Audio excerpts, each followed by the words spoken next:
Brasil kali ini adalah Brasil dalam masa transisi. Nah, kita kupas ya, transisinya itu di mana saja.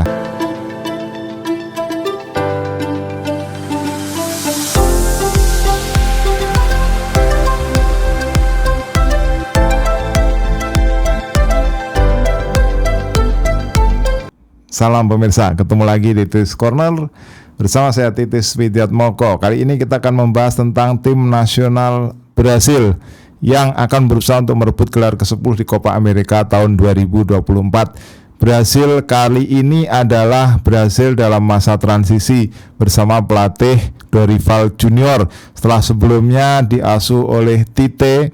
Sampai dengan akhir Piala Dunia 2022 mereka kalah dari Kroasia waktu di perempat final adu penalti. Kemudian caretakernya adalah Ramon Menezes dan juga Fernando Diniz. Brasil sebenarnya berharap pada Carlo Ancelotti, tetapi Carlo Ancelotti akhirnya memberikan penolakannya sehingga kemudian Dorival Junior dipercaya untuk menjadi pelatih, bukan lagi caretaker. Nah, Dorival Junior ini kali ini memegang Prancis pada masa transisi, memegang Brasil pada masa transisi. Jadi Brasil kali ini bukan seperti yang Brasil yang kita kenal, yang biasanya sudah punya pelatih yang sudah cukup lama bersama mereka. Ada era Carlos Dunga, ada era Carlos Alberto Parreira, Mario Zagallo, Luis Felipe Scolari, Tele Santana. Nah, ini adalah pelatih-pelatih yang sudah lama bersama Brasil, tapi kali ini Dorival Junior baru saja memegang tim nasional Brasil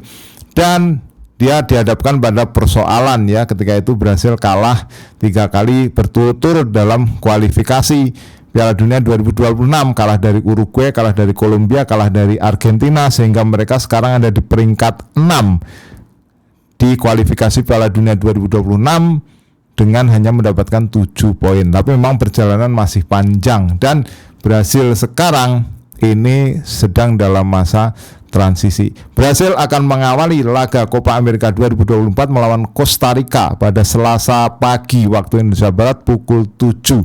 Nah, kita akan melihat bagaimana Brasil ke depan bersama Dorival Junior ini.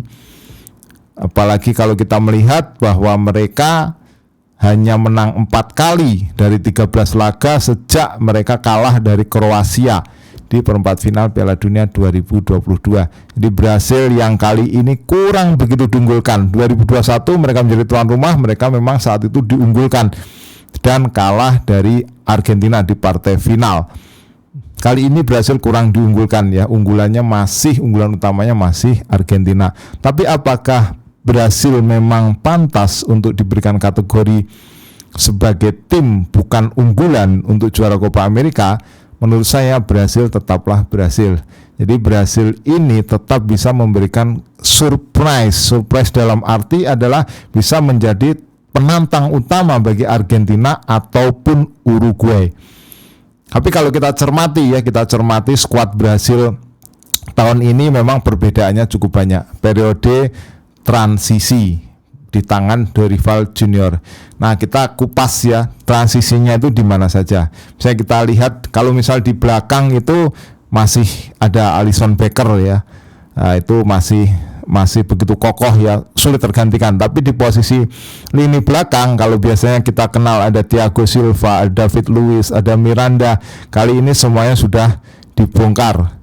Ya, sehingga nama-nama yang muncul masih ada Marquinhos. Nah, Marquinhos ini akan menjadi pemain senior yang diharapkan bisa mengasuh rekan-rekannya yang tentu lebih junior. Ada Eder Militao, Gabriel Magalhaes, kemudian Bremer, Luis Beraldo. Nah, Luis Beraldo ini masih 20 tahun ya, pemain yang dibeli oleh Paris Saint-Germain Januari lalu ya, 20 juta euro Luis Beraldo. Nah, kemudian transisi lainnya di posisi bek kanan misalnya ada Dani Alves. Dani Alves biasanya itu kan menjadi pemain inti, tapi kemudian sekarang bergeser kepada Danilo dan juga cadangannya ada Yan Couto. Ini pemain muda 22 tahun. Bek kiri juga biasanya ada Alexandro, tapi kali ini juga bergeser kepada Wendel. Wendel pemain senior ya, 30 tahun, tapi di situ ditemani oleh Guillermo Arana, Atletico Mineiro. Jadi banyak berubah ya di belakang. Begitu juga di sektor tengah. Kita melihat di tengah juga perubahan. Nah, kalau misalnya dulu kita melihat ada nama Casemiro, ada nama Fabinho, itu sekarang juga mulai pudar ya, mulai tidak lagi dipercaya. Fred juga ya, dulu masih ada Casemiro, Fred, Fabinho ini yang sering dipanggil, tapi nama-namanya mulai bergeser ke Bruno Guimaraes Newcastle. Kemudian ada Lucas Paqueta. Paqueta masih jadi tumpuan utama di Piala Dunia 2022 dan dia diharapkan masih menjadi salah satu pemain yang bisa membimbing juniornya di lini tengah. Ada Joao Gomez ini masih muda, 22 tahun, Wolverhampton Wanderers. Nah, kemudian juga ada Douglas Luiz, Aston Villa, Ederson, Atalanta, dan juga Andreas Pereira dari Fulham. Nah, ini adalah lini tengah yang berbeda dibandingkan dulu dengan ketiadaan dari Casemiro. Ada terjadi transisi di lini tengah.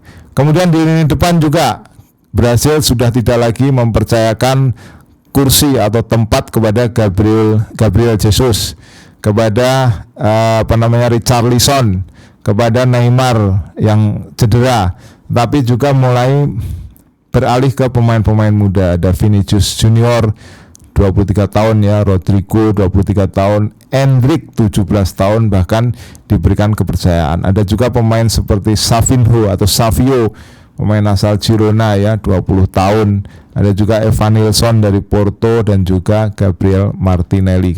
Martinelli ini juga 2002 dipanggil di Piala Dunia, salah satu kejutan ketika itu ya. Nah, kali ini dia kembali dipercaya di usianya yang ke-23. Nah, kita melihat misalnya siapa yang layak atau siapa yang akan menjadi pemain inti Brasil pada laga lawan Costa Rica. Nah, kalau ukurannya adalah uji coba lawan Meksiko dan juga lawan Amerika Serikat. Ketika lawan Meksiko, mereka menang 3-2 lewat gol Endrick ketika itu menit ke-95. Nah, di situ lebih banyak pemain lapis kedua yang dipasang ya.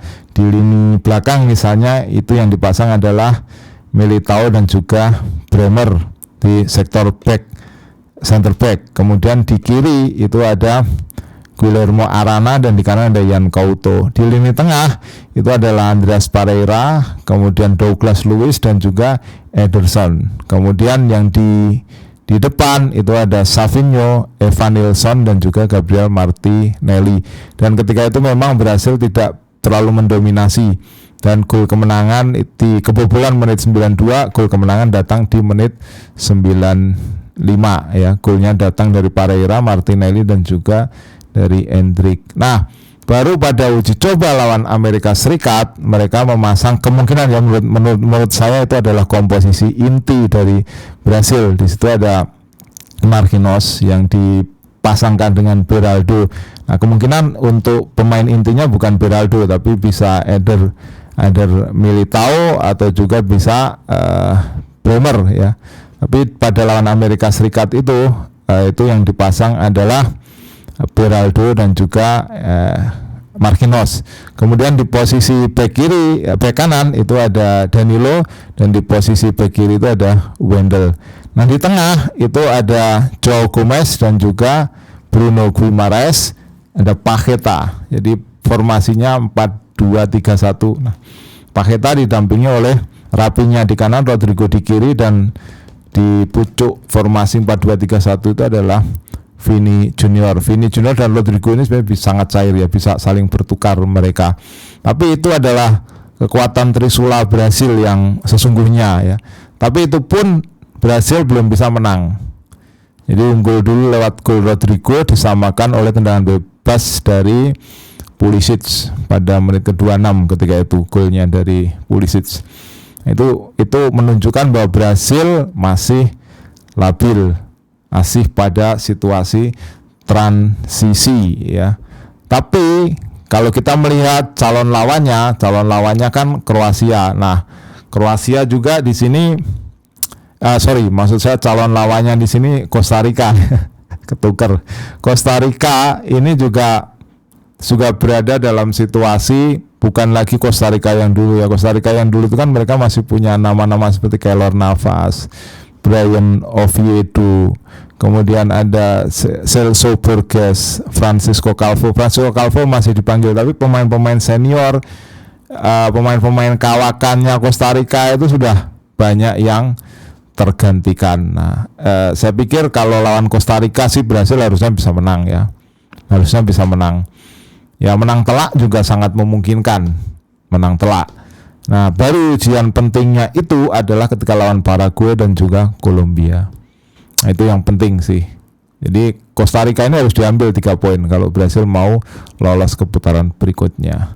Brasil di masa transisi, saya pikir kalau lawannya Costa Rica masih punya kesempatan untuk menang. Untuk juara, nah ini mereka harus berharap pada kekuatan lebih ya. Apalagi kalau bertemu dengan Argentina atau Uruguay yang ini dua kekuatan yang diharapkan jangan sampai mengganjal mereka untuk melaju ke final nanti.